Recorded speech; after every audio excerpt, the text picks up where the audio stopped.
Hello, everyone, and welcome to Cinematic Schematic, the official podcast of the Cinematropolis.com, your home to thoughtful conversations on film, and this year's podcast media partner for the dCFF24 2024 Film Festival. I'm your host, Caleb Masters, and I'm so thrilled today to be talking with the director of the film playing at this year's festival, Director Bunee Tomlinson. Bunee, welcome to the show. Thank you. Appreciate that. Give me the setup. If you were going to pitch this film to the audience, give me the elevator pitch for it. It's basically a group of athletes that has some altered things in their life, how they've had to adapt and learn to love and accept themselves for it. So really the documentary follows a group of athletes on their journey to the Endeavor Games here that is in Edmond, Oklahoma. And so Endeavor Games is basically it's an annual event where a bunch of, from youth all the way to adults that have like different types of, challenges, and basically they come together and do like different various sporting events.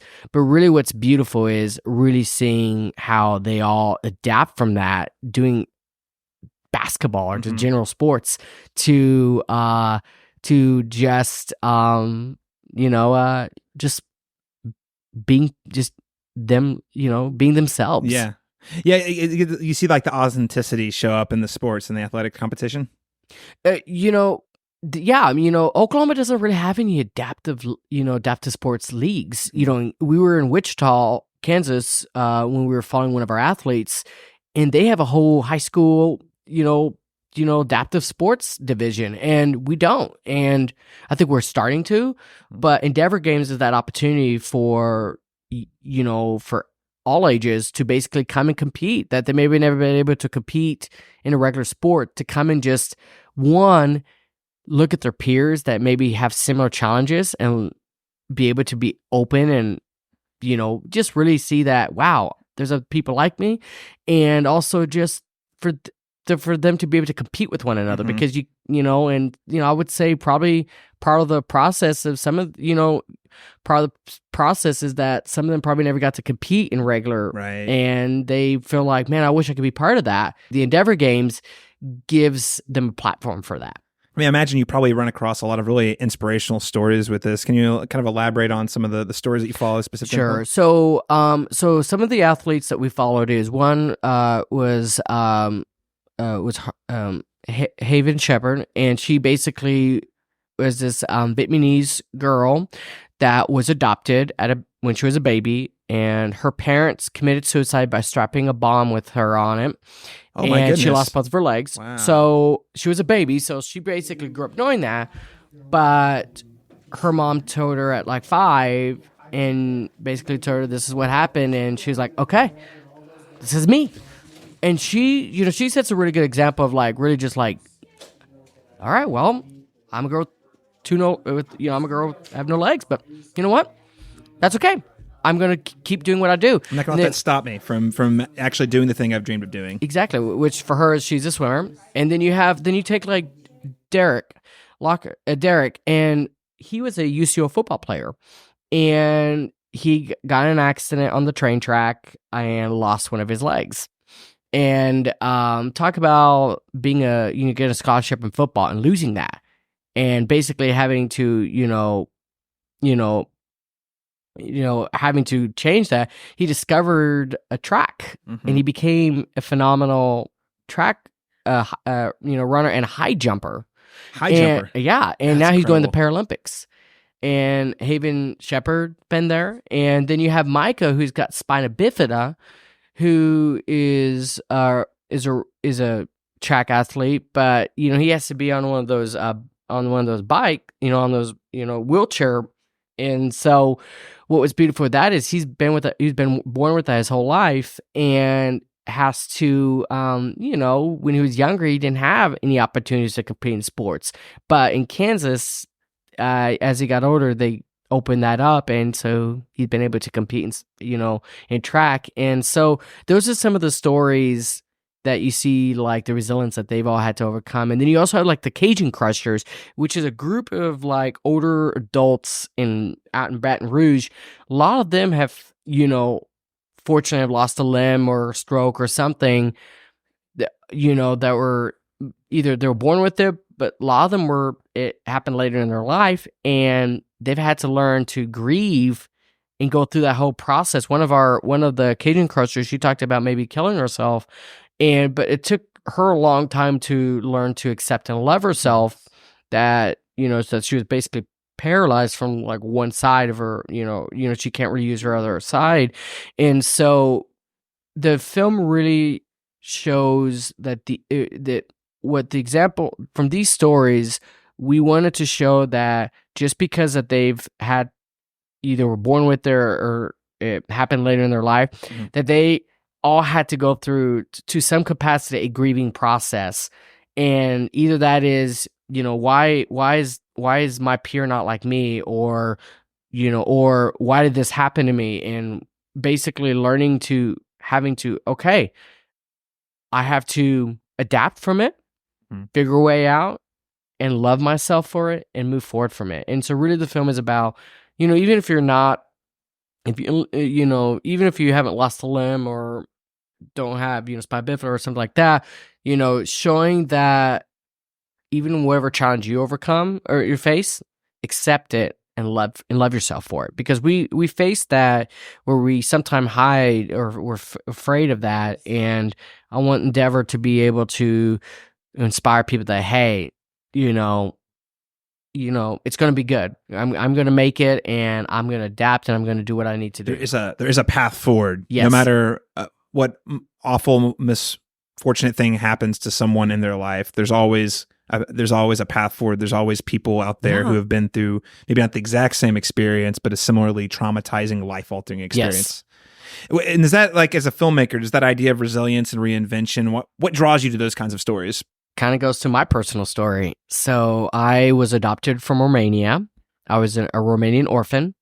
I was there for 6 years, and I grew up in an orphanage, and I was basically confined into a crib.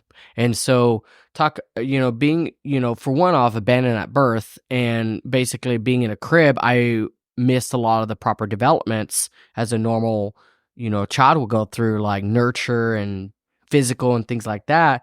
And so coming at 6 years old, I basically was a 2-year-old in a 6-year-old body. And so I had to overcome and catch up to be with the rest of my peers. And, I found filmmaking, I say filmmaking is my way of I've adapted, because I struggled with reading and writing, growing up. But I'm a very visual learner, and I'm still is. I would rather watch movies and watch videos than sit and read a book. It's just always been me. And so in middle school, my teacher's like, hey, I know you're struggling with writing, and, in 6th grade still. And she's like, why don't you make video essays? You're so good with computers, and you always have a little camera around you. Why don't you make a video skit of our essays? And so I did, and kids started wanting, like, I want to be in your movie. So kids started coming to my house and being in my movies, and that made friendships. And then I realized from that you know what, I need to expand my horizon and try things that, because I used to be because it was fear. It goes back to, like, if I try it, people are gonna make fun of me for it. And so I did basketball and track, and I was terrible at them, but you know what, I did them just so I can fit in. But, filmmaking wasn't just, I wanted to tell good stories. Filmmaking was also my life. It was my skill. It taught me, like, everyday skills of, like, how to communicate, how to, learn about others. And so filmmaking, it teaches me how to run a business. I run my own production company. So filmmaking set my avenue for success, and filmmaking is my way of adapting in my life. When I love that, and now you're able to leverage the skill set that you've developed over the years, how to make good films, how to tell inspirational stories, and now you're going and seeking out other stories of people who had to kind of similarly like catch up or overcome these sort of things. Yeah, I want. I do this in my production company when I even do my commercial work. I'm all about humanistic storytelling. It's all about the person, the story behind the business or the story behind whatever. There's an inspiration or something happens, always comes behind a story, and that's what I want to do. And so, I did a documentary back in 2019 called New Mexico Rain. It was basically following it was a blind couple that was, one was a singer, one was a guitarist, and they're both blind, and they became very successful musicians, and they were married for over 50 years. And fortunately, Bonnie passed away through our filmmaking, fortunately, but we got to kind of see that grieving process with Bill. But now Bill's more than ever more successful as a solo artist now. He's in his late 70s. Yeah. So it's just, those are kind of stories that I want to find, is stories of people that, really had to like overcome whatever it is, and I want to continue doing that, because we sometimes, take for granted for those things. And absolutely, and I know I always, say like sometimes bad things happen, but maybe, if you're religious or not, sometimes either God or somebody out there that says, you know what, maybe they're testing you, and you're going to take that, whatever it is, and you're going to use that for the good, to inspire somebody else. The tragedies occur, unfortunately, but it's really up to you in terms of like, or a higher power, or whatever, however you want to look at it. It's sort of up to how do you respond to that? What do you do next? Yes. And you're really drawn to people who really have found some great ways. I love to hear that. And it sounds like, again, Endeavor is going to be a great film for people who are looking for that sort of inspirational storyline. For attendees, they see the movie, lights come up, people are walking out of the theater. What is it you hope that attendees or viewers take away from watching your film? Love themselves. No matter what challenge or anything you overcome, at the end of the day, whatever you're going through, because if you're angry about something, you're not open about something, it's because you're grieving through something that you either can't accept or whatever. It's just, at the end of the day, love yourself, and people are going to, love yourself, and know that you're going to figure a way to make it happen. I always say, if you look at a track, someone's going to make it to the finish line first, but you don't have to be the first one. Even if you're the last place, you're eventually going to make it to that finish line. But when you make it to that finish line, you're so successful. That's what Endeavor Games is like.